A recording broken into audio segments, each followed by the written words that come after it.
The dua of the needy. And I ended here with a hadith from the Prophet ﷺ telling us a story of one of his companions. I forgot his name, but he's one of the companions of the Prophet ﷺ. He says, I was a merchant who used to go through one city to the other as a tradesman. And I used to pass through this valley. One day I passed through the valley holding my merchandise on top of my camel, when suddenly a thief stops me in the middle of the valley, alone. There's no one around me. Salam. He puts the sword to my neck and he says, I am going to kill you and take your merchandise. The companion said to him, please take everything, but spare my life. And the thief said to him, no, I'm going to take your merchandise and I'm going to kill you. When the companion found that the thief was insisting on killing him, he said to him, okay, you can kill me and take my merchandise, but please allow me to do one thing. And then after that you can kill me. He said, do whatever you like, but then I'm going to wait for you and kill you. He said, allow me to pray 2 rak'ah. Subhanallah. The thief made a mistake by letting him pray 2 rak'ah. So he prayed the 2 rak'ah. He prayed the first rak'ah, and then he prayed the second rak'ah. And in his sujood, because the Prophet ﷺ says, you are the closest to Allah when you are in your prostration, in your sujood. So ask Allah for the things you want in your sujood. In his sujood, he said a long dua. I'm not going to say the whole dua for you, but I'll say parts of it. It's in 3 sections. And he said, Allahumma inni as'aluka binuri wajhika alladhi mala'ta bihi arkana arshik.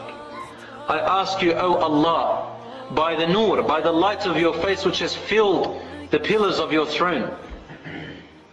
And then he began to ask him by all his names, and by his wonderful character, by his wonderful attributes.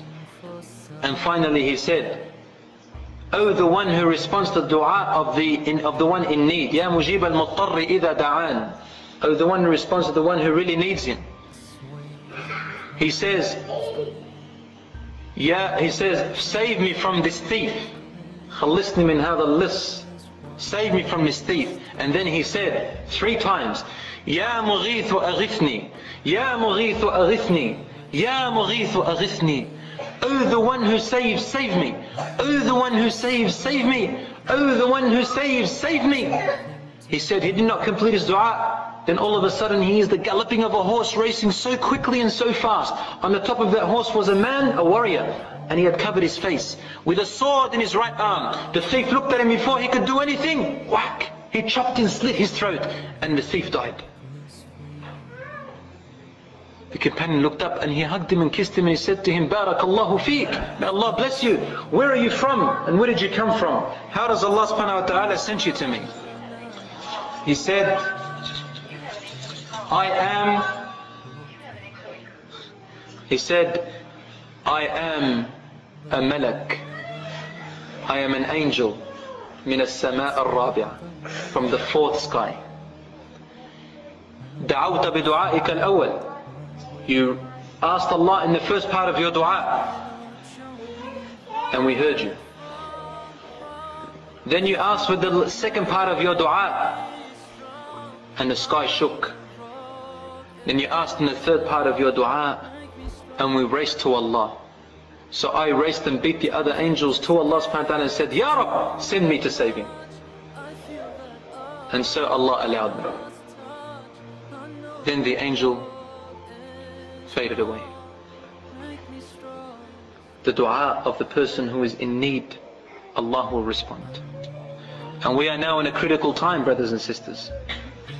In these critical times, the Prophet ﷺ is to make extreme dua. Ask Allah subhanahu wa ta'ala to assist us and to make our tongues firm.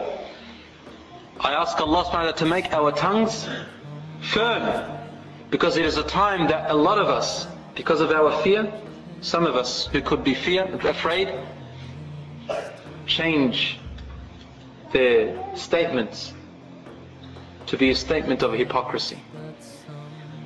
Oh Allah, make our tongues firm. I ask Allah to make our tongues full of wisdom, because we require wisdom.